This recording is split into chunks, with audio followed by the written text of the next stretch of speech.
Hi, it's Toby, and I'm here to talk to you today about something I've been giving a lot of thought to this week. And that's in kind of how we help ourselves to snap out of difficult times and to work through periods of challenge or adversity. Now, obviously we're all subject to times of difficulty in our lives, whether that's because we're working through a period of challenge in our personal life, such as divorce or separation of a relationship, or sometimes we may be suffering a bereavement, we may have had an argument with our loved ones, we may be subject to difficulties at work, dealing with a difficult co-worker or a difficult boss. We may have times of challenge in our business. And often it can feel like everything that controls our situation and controls our destiny is outside of our control, that there are things that we simply can't do anything about. And so we kind of find ourselves waiting for a period at some point in the future when everything's suddenly okay again, or when things will improve, and then we can allow ourselves to feel better and improve.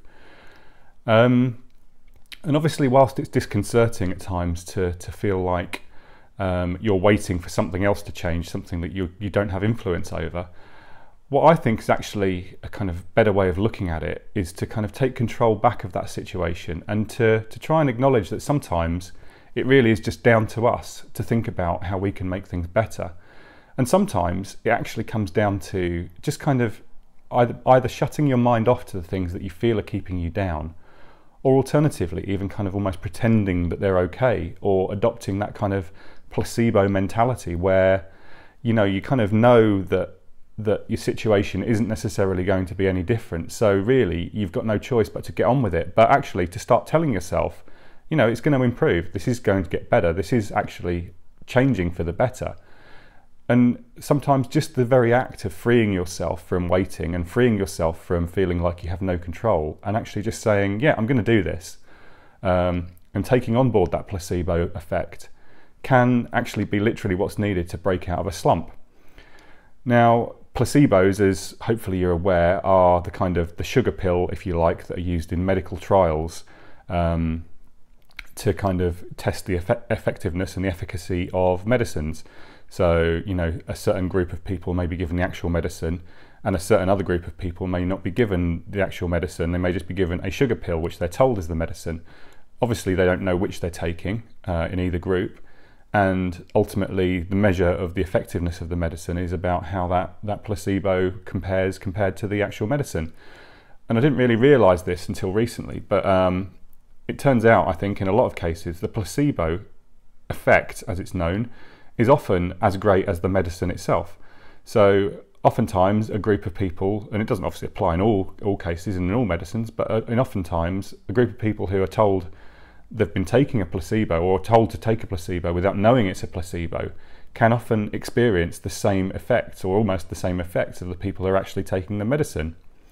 And what this tells us is obviously it's about the brain processing the idea that it's being given some form of help, that the body has been given some form of help in the instance of medical trials, and subsequently that the body heals itself, or it adopts the healing mentality and it starts to feel better. It allows the person to start to feel better. And what that kind of tells us, and how I kind of interpret that in my life, is that sometimes it's about not just tricking the body or the mind into thinking that we're doing something to make ourselves feel better, but actually kind of buying into that mentality, buying into that mindset. We have the choice to sit there being a kind of victim or subject to all the influences going on around us, or alternatively we have the choice to tell our minds that we're doing something about this. We're not just going to sit around waiting to feel better, but actually we're going to get on with life. We're going to do what's necessary to get through this. And then by focusing on that kind of future point where we know we're going to feel better, we know we're going to have dealt with it, we know we're going to have snapped out of the slump, and we're going to have dealt with the difficulties that are coming along, we actually move forwards. And it's oftentimes that very act of moving forwards and taking some action that helps to make us feel better, and that then compounds as we go forward, taking bigger actions on a more concerted basis, and then actually moving forwards and feeling better, recovering, dealing with challenges, dealing with hardships, and ultimately growing and strengthening and becoming better equipped to deal with more hardship in the future. So I guess that's the substance of what I wanted to say, and I hope that kind of is useful in some way to you in whatever challenge you feel you're navigating at the moment. Obviously, it's not always about the placebo. It's not always about just telling yourself to feel better. Sometimes you kind of acknowledge that, rightly or wrongly, you can be in a situation where you do nothing and you feel bad, or you do something, and that something may not actually change the situation, but just the very act of doing something often makes us feel better and equips us for more action. And it trains our mind and our body to actually think, you know, we're an action taker. We're doing stuff to try and change the situation and try and challenge the adversity we find ourselves in. So I'd urge you to kind of try and absorb something from that, even if it's just about thinking, what placebo would you give yourself? If you could look at yourself externally, what would you give yourself? What would you say to yourself? And what would you tell yourself to do? And then imagine that you've given yourself that, and just try and adopt the mindset of someone who's been told that, and do, act and say, be that person. So a bit abstract there, but I hope you get what I'm saying. I think I get what I was saying, so I guess that's a measure of the fact that it's gone a little bit crazy today, but you know, I think there's something in there, and I hope it gels with you. I hope it helps you in some way. And in the meantime, this is Toby saying goodbye, and I'll see you next time. Thank you.